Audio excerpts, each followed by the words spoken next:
Avant de partir en vacances, on peut mettre en place plusieurs choses afin de protéger notamment son jardin contre une éventuelle sécheresse, un manque d'eau, que ce soit sur les cultures potagères ou sur les cultures ornementales.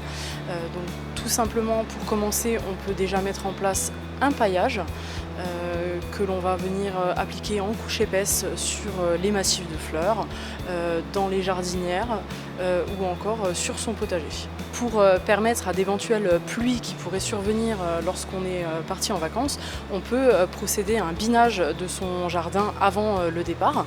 Donc le binage, c'est une action mécanique qui va permettre d'ouvrir en surface le sol, d'éviter d'avoir un sol qui est complètement fermé par une croûte de battance et de permettre aux pluies de pouvoir pénétrer plus facilement le sol et d'avoir du coup un arrosage qui sera optimal.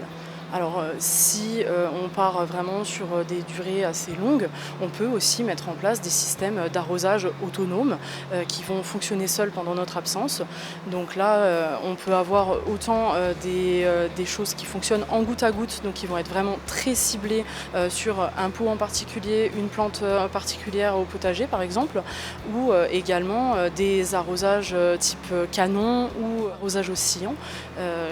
Et qu'on peut tout à fait régler avec des programmateurs directement sur l'arrivée d'eau. Pour avoir une autonomie plus importante de la plante au niveau arrosage, on peut aussi utiliser ce qu'on appelle des hoyas. Donc les hoyas, ce sont des réservoirs en fait, qu'on va venir placer dans notre jardinière ou dans le sol directement. En fait, il s'agit tout bêtement d'un récipient en terre cuite qu'on vient mettre à fleur de la terre. On remplit d'eau et par porosité, l'eau elle vient sortir tout doucement du pot et pour venir hydrater la plante qui est juste à côté.